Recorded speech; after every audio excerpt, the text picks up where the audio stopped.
नमस्कार किसान साथियों, स्वागत है आप सभी का एक बार फिर से मालवा की खेती यूट्यूब चैनल पे। किसान साथियों, अभी वर्तमान समय की बात करें तो लहसुन के बाज़ार भाव काफ़ी अच्छे बने हुए हैं और जो किसान ऊँटी लगाए हुए हैं या जिन्होंने अगेती रूप से दूसरी वैरायटियाँ भी लगाई हैं, वो भी ये चाहते हैं कि फसल जल्द से जल्द बाज़ार में आए और उन्हें अच्छे भाव मिले।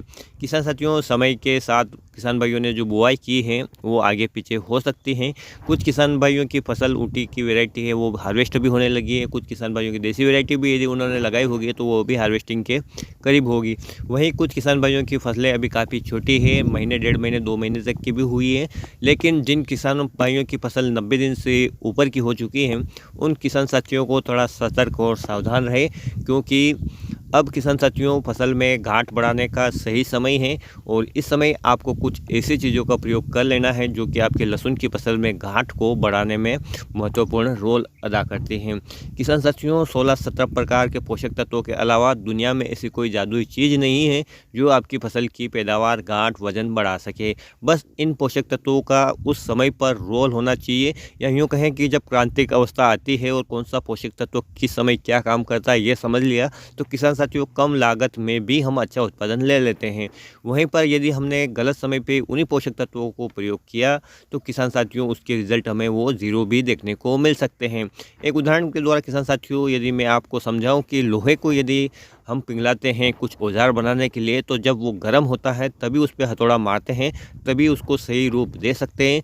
अन्यथा ठंडे लोहे पे यदि हम मारते हैं तो किसान साथियों न तो वो कोई आकार ले पाता है, बल्कि उल्टा नुकसान हो जाता है कि वह लोहे का पार्ट है वो फट जाता है। तो यहाँ पर आप क्रांतिक अवस्था को अच्छी तरह समझ गए होंगे। अब 90 दिन के बाद किसान साथियों आप जानते हैं कि जो पौधे की जो भी ऊर्जा तने में स्टोर हो चुकी थी वो सीधे डाइवर्ट होती है कंद की ओर। लेकिन इनको करेगा कौन, कैसे होगी, इसके बारे में विस्तार से बात करते हैं। जैसा कि आप जानते हैं किसान साथियों कि इस समय तक हम यदि स्प्रे करते हैं तो 0050 का करते हैं, या 05234 या 0050 भी हम ज़मीन में चलाते हैं। तो 0050 में या 5234 में आपको 34% पास जो पोटास मिलता है, 0050 में आपको 50% पोटास मिलता है। तो वो महत्वपूर्ण रोल ये अदा करता है कि घाट का जो साइज है वो बड़ा बनता है, वजनदार और चमकदार और ठोस बनता है। लेकिन किसान साथियों इस अवस्था तक आप देखते हैं कि फसल अपना काफ़ी जीवन है वो जी चुकी होती है और उसके पास थोड़ा समय कम होता है। और किसान साथियों इस समय फसल में पीलापन भी आ सकता है। तो पीलापन ना आए, क्योंकि फसल की काफ़ी ज़्यादा ऊर्जा है वो डाइवर्ट हो रही, तो पौधा कमज़ोर हो सकता है, उसका क्लोरोफिल कम हो सकता है। तो पौधे में क्लोरोफिल बना रहे, क्योंकि क्लोरोफिल बना रहेगा तो पौधा पर्याप्त मात्रा में भोजन बनाएगा। जब पौधा पर्याप्त मात्रा में भोजन बनाएगा तो उसकी सभी प्रक्रियाएं तेज़ी से चलेगी, परिणाम स्वरूप सभी ऊर्जा उसकी कंद की ओर डाइवर्ट होगी ही होगी। साथ ही किसान साथियों यहाँ पर सल्फर का रोल भी काफ़ी महत्वपूर्ण होता है, क्योंकि क्लोरोफिल बनाने में किसान साथियों यहाँ पर हमने मैग्नीशियम का प्रयोग करना है। सल्फर किसान साथियों यहाँ पर चमक और जो हम कंद वाली खेती कर रहे हैं प्याज या लहसुन की, उसमें महक, तीखापन बढ़ाने में मदद करता है। तो यहाँ पर किसान साथियों 90 दिन की यदि आपकी फसल हो चुकी है और आप चाहते हैं कि आपकी फसल का जो साइज है वो अच्छा बने, कंद ठोस, वजनदार, चमकदार बने, तो पोटेशियम के साथ कुछ ऐसी चीज़ें भी मिक्स आती हैं बाज़ार में जिसका प्रयोग आप कर सकते हैं, जिससे पौधे में क्लोरोफिल भी बना रहेगा और किसान साथियों उसमें सल्फर का तीखापन भी आ पाएगा। तो एक बहुत ही अच्छा वाटर सोल्यूबल फर्टिलाइज़र के बारे में मैं आपको इस वीडियो में बता रहा हूँ, उसका प्रयोग भी आप कर सकते हैं। यदि आप 0050 का प्रयोग 2 बार करते हैं किसान साथियों, तो यहाँ पर आप एक बार इस फर्टिलाइज़र का प्रयोग कीजिएगा और एक बार अपना मनपसंद फर्टिलाइज़र 0050 या अन्य लिक्विड पोटास का प्रयोग कीजिएगा। जिस फर्टिलाइज़र की मैं बात कर रहा हूँ किसान साथियों वो है पोटेशियम मैग्नीशियम सल्फेट। बाज़ार में आपको 0022 के नाम से भी यह मिल सकता है। चूँकि 0022 में NPK फार्मूलेशन होता है, तो किसान साथियों यहाँ पर आप देख पा रहे हैं कि शुरुआत में 00 है, मतलब कहने का मतलब नाइट्रोजन फास्फोरस में नहीं है, पोटेशियम की मात्रा इसमें है 22% की मात्रा में। चूँकि इसमें मैग्नीशियम और सल्फर भी होता है तो इसे पोटेशियम मैग्नीशियम सल्फेट भी कहते हैं। बाज़ार में आपको अलग अलग कंपनियों के अलग अलग नाम से मिल जाते हैं, एक बहुत ही चर्चित नाम है। इस नाम से भी किसान साथियों यदि आप बाज़ार में सर्च करते हैं तो दुकानदार समझ जाएगा कि आपको क्या चाहिए। वो नाम है मेपासोल।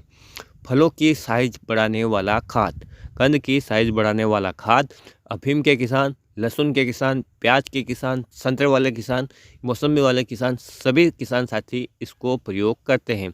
इसको आप दो तरीके से प्रयोग कर सकते हैं, स्प्रे के द्वारा या ज़मीन के द्वारा। स्प्रे में किसान साथियों इसकी यदि मात्रा की बात करें तो 1 किलोग्राम प्रति एकड़ के हिसाब से 150 से 200 लीटर पानी में मिलाकर आप इसका प्रयोग कर सकते हैं। और रही बात किसान साथियों इरिगेशन में, चाहे आप ड्रिप से सिंचाई कर रहे हो या खुली सिंचाई कर रहे हो, तो 4 से 5 किलो प्रति एकड़ तक अब इसका आप प्रयोग कर सकते हैं।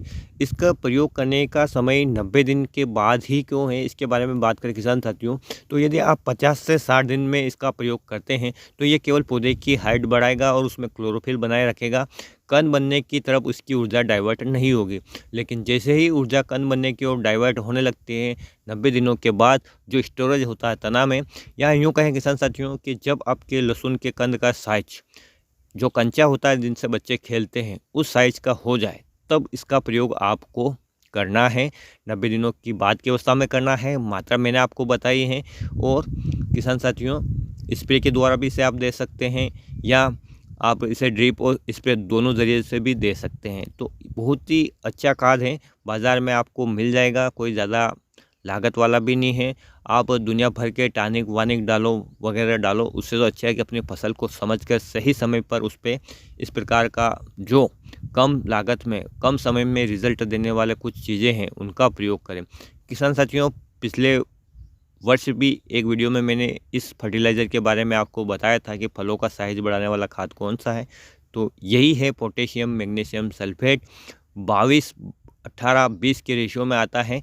कुछ कंपनियां इससे कम ज़्यादा रेशियो भी इसको बना सकती हैं। तो आपको ध्यान ये रखना है, नाम याद ये रखना है, पोटेशियम मैग्नीशियम सल्फेट। बाज़ार में आप इसे मेपासोल के नाम से मांगेंगे।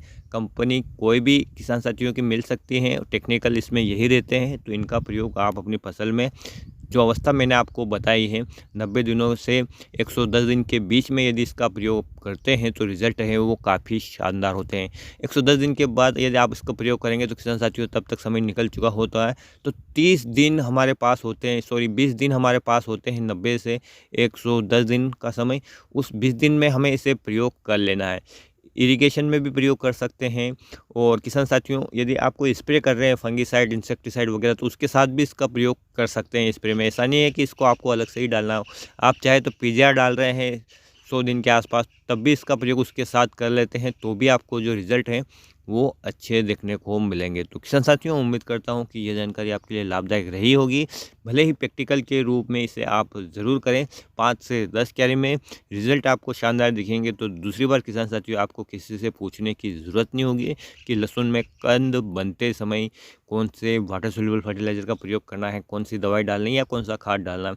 ये सब अपने आप अपने अनुभव से सीख जाएंगे। फिर मिलते हैं एक नए वीडियो में एक नई जानकारी के साथ। तब तक ख्याल रखिए आप अपना, अपने परिवार का, अपने पशुधन का और अपनी फसलों का। वीडियो देखने के लिए आपका बहुत बहुत धन्यवाद। जय हिंद, जय जवान, जय किसान।